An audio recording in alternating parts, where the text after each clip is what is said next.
Bonjour les amis, bienvenue à la chaîne Les Astres disent, ici Zainab Slim. Dans cette vidéo, je vous présente quelques prévisions et conseils pour la semaine du 20 au 26 mai 2019. Comme à l'habitude, je commence ma présentation par un préambule qui concerne tous les signes et par la suite je passe aux prévisions particulières à chaque signe selon les déplacements de la Lune durant la semaine. Avant de commencer mon préambule, j'aimerais demander aux amis qui consultent mes vidéos sur la page Facebook de vous abonner directement à la chaîne YouTube. C'est plus pratique, ça soutient la chaîne grandement et aussi vous pourriez recevoir des notifications à chaque fois que je télécharge une vidéo. Donc, on commence notre préambule par citer les événements significatifs de la semaine. Mardi 21 mai, la Lune entre en Capricorne. Mardi 21 mai, le Soleil entre en Gémeaux.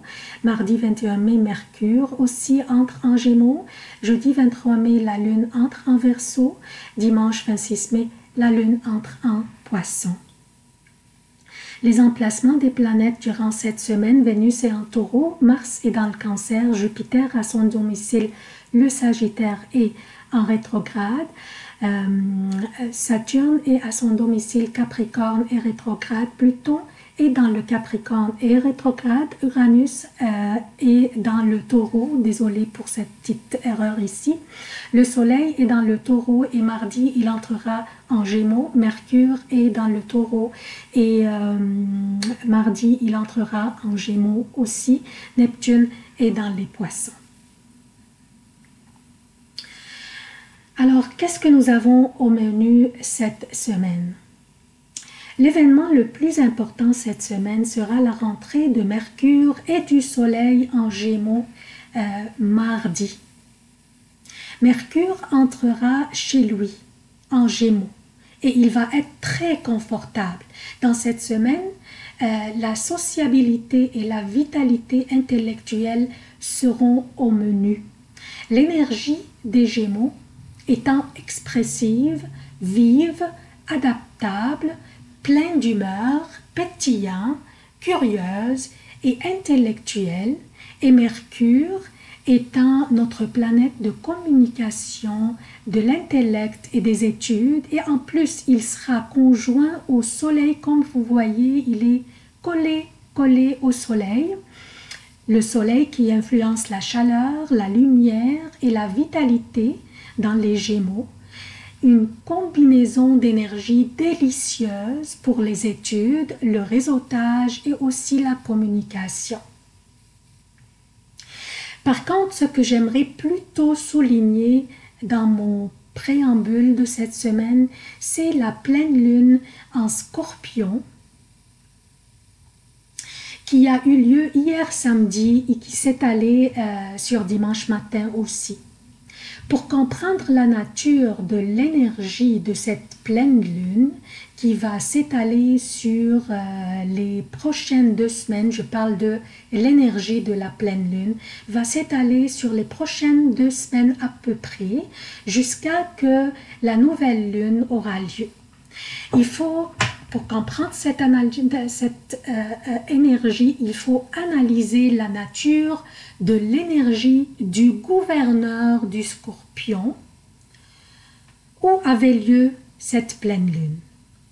C'est qui le gouverneur du Scorpion? En fait, c'est Mars. Mars qui est présentement en Cancer. Le gouverneur du Scorpion, Mars, qui est présentement dans le Cancer, dans les premiers degrés, comme vous voyez, il est à 1,47 degré. Et le Cancer, c'est la chute de Mars. Donc Mars, il est dans sa chute présentement. Et il n'est pas du tout confortable. Et on a souligné dans le préambule de la semaine passée que nous allons expérimenter beaucoup d'émotions et de nervosité car l'agressivité martienne sera plutôt orientée vers l'intérieur et non pas vers l'extérieur. Mars étant dans les premiers degrés du cancer signifie que son énergie est à une puissance très élevée.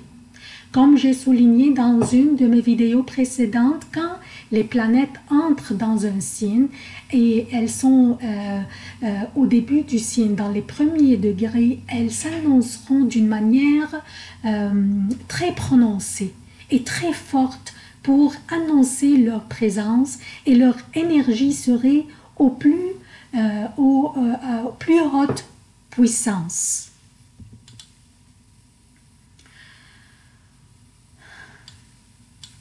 Le facteur qui va mobiliser Mars en cancer sera plutôt les émotions.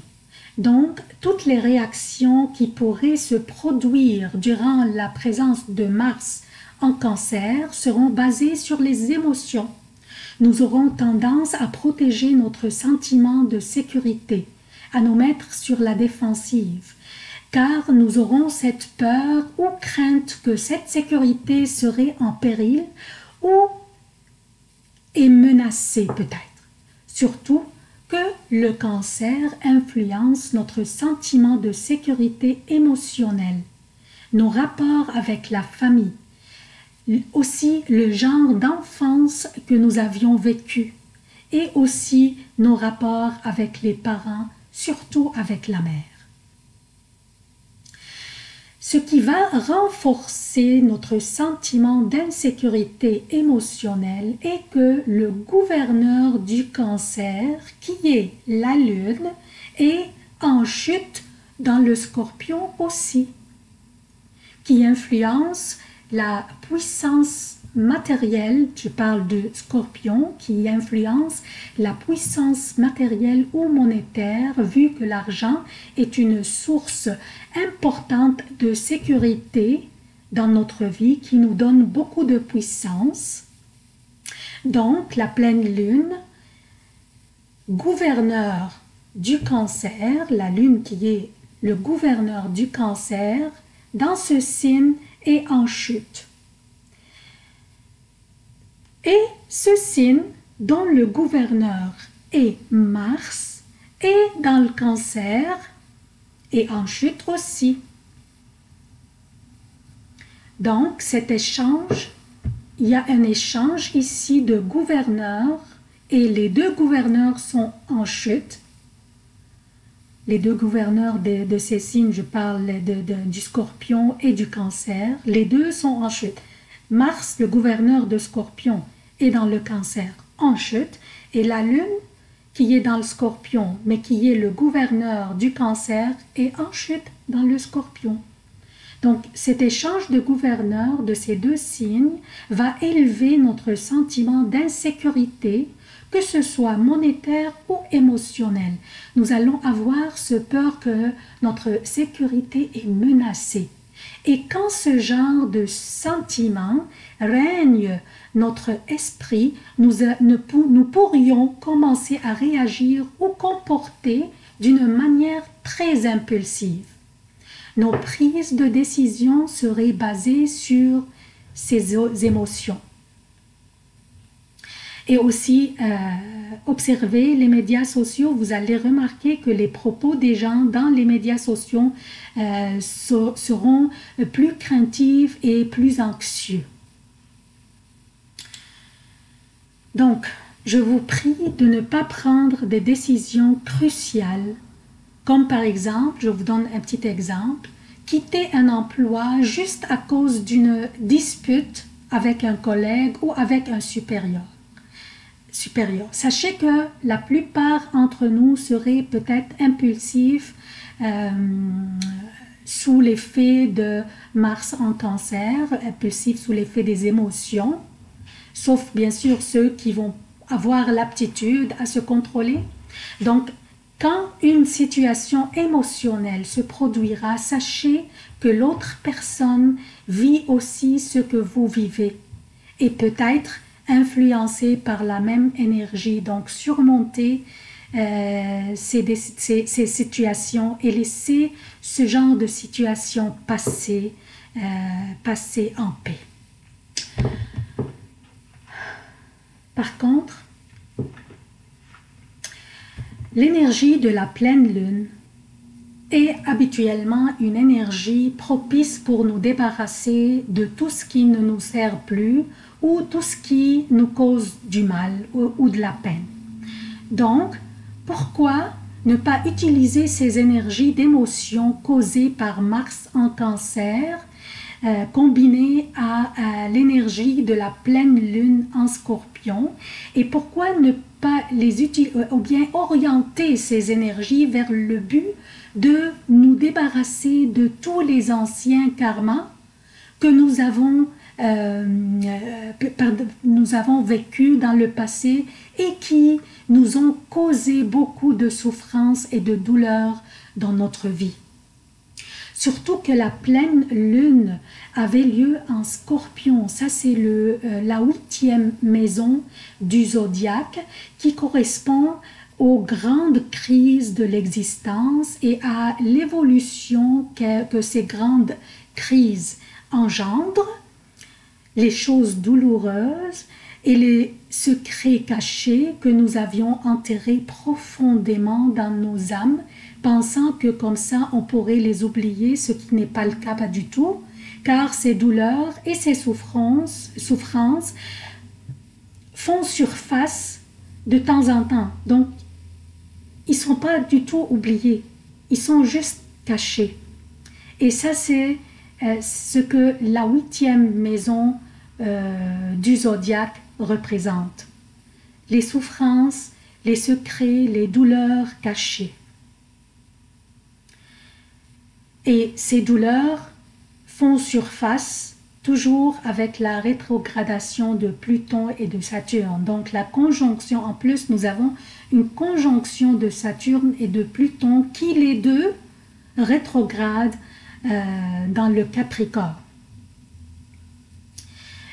causant la montée à la surface des anciens karmas et des anciennes souffrances et douleurs. Cette conjonction rend cette période très convenable pour faire le ménage de tous les vieux karmas qui nous empêchent de bâtir notre avenir et d'aller de l'avant et de vivre heureux. Maintenant, vous pourriez me poser la question, comment pourrions-nous faire ce ménage des vieux karmas, des vieilles souffrances et des vieilles douleurs? Ce que je vais faire, je peux vous le dire, ce que je vais faire, c'est un petit rituel que je vais faire avec toute pleine lune qui s'en vient d'ici que la rétrogradation de Pluton et de Saturne finisse vers la fin de l'année. Le rituel consiste à prendre un papier et un crayon, ouvrir cette boîte noire où on a enterré nos vieux karmas, nos vieilles souffrances et nos vieilles douleurs. Et c'est correct si ces vieilles mémoires et douleurs nous faisaient du mal dans ce processus. C'est correct. Ce mal ne va pas durer pour longtemps. Donc, on pourrait le tolérer pour quelques minutes pour en débarrasser définitivement. Écrivons ce qui nous faisait mal et ce qui nous faisait de la peine dans le passé sur un papier. Sortons toutes les douleurs et écrivons-les sur le papier. Ensuite, pardonnons-nous d'abord, car il se peut que nos douleurs proviennent du fait que peut-être nous étions nous-mêmes la source des douleurs des autres. Il se peut. Donc, pardonnons-nous d'abord et pardonnons les autres par la suite. Ensuite, brûlons ce papier. C'est juste en se pardonnant et en pardonnant les autres et en laissant nos vieux karmas aller qu'on puisse vivre en paix et confortable dans notre peau. qu'on puisse recouvrer notre estime de nous-mêmes, notre vraie valeur et notre confiance en nous-mêmes. Considérons cette pleine lune une opportunité à ne pas manquer pour faire le ménage de notre âme profonde, de tout ce qui nous empêche d'aller de l'avant, de toutes les rancunes et douleurs, et pardonnons-nous d'abord, puis pardonnons les autres. Alors, le préambule est terminé. On va passer maintenant aux prévisions propres à chaque signe. Bonjour chers Gémeaux, alors je vous présente vos prévisions pour la semaine du 20 au 26 mai 2019. Je commence par lundi 20 mai, la lune passe la journée dans le Sagittaire et elle vous oppose quand vous voyez. C'est la journée la plus faible de la semaine, durant laquelle vous devez éviter les conflits et les confrontations et aussi ne pas tomber dans les pièges de provocation. Faites attention aussi à vos réactions et commentaires impulsifs. Comme j'ai mentionné dans le préambule, Mars en Cancer pourrait nous rendre impulsifs et émotionnels dans nos réactions et dans nos prises de décision. Ne vous impliquez pas dans des conflits ou dans des confrontations car les résultats ne seraient pas à votre avantage et vous pourriez en sortir perdant. Mardi 21 mai, mercredi et jeudi jusqu'à 14 h pour le Québec et mardi, mercredi et jeudi jusqu'à 20 h pour l'Europe, la lune sera dans le Capricorne. Et la pression s'allégera raisonnablement. Assurez-vous durant ces journées de corriger toute situation conflictuelle potentiellement produite durant les derniers jours. Durant ces journées, votre vitalité et votre confiance en vous-même encadrent toutes vos activités. Jeudi à partir de 14 h, vendredi et samedi pour le Québec et pour l'Europe, vendredi et samedi, la lune sera dans le Verseau, un signe d'air est favorable pour vous. Ce sont les meilleures journées de la semaine. Vous finirez la semaine avec des journées formidables. Vous serez dangereusement convaincant et même séduisant. Vous aurez des moments romantiques aussi très agréables durant ces journées et aussi une possibilité de gain financier. Alors essayez votre chance à la loterie. Dimanche, la lune passe la journée dans les poissons et y restera jusqu'au mardi 28 mai, 14 h 30 pour le Québec et mardi 28 mai, 20 h 30 pour l'Europe. Les poissons étant votre 10e maison, vous serez incité, chers Gémeaux, à soigner vos propos durant ces journées et surtout au boulot. L'emplacement de la lune durant ces journées n'est pas favorable pour vous, alors faites de votre mieux, ne pas vous impliquer dans des conflits ou dans ce qui ne vous concerne pas. Aussi, ne vous impliquez pas dans des engagements ou obligations que vous ne pourriez pas honorer par la suite. Des délais inexplicables pourraient s'imposer. Ne prenez pas de risques, surtout au volant, s'il vous plaît, chers Gémeaux. C'est tout ce que j'ai pour vous. Je vous demande votre soutien de la chaîne. Abonnez-vous, activez les notifications, aimez, commentez et partagez les vidéos. Merci d'avoir consulté cette vidéo. Je vous aime beaucoup et à la prochaine.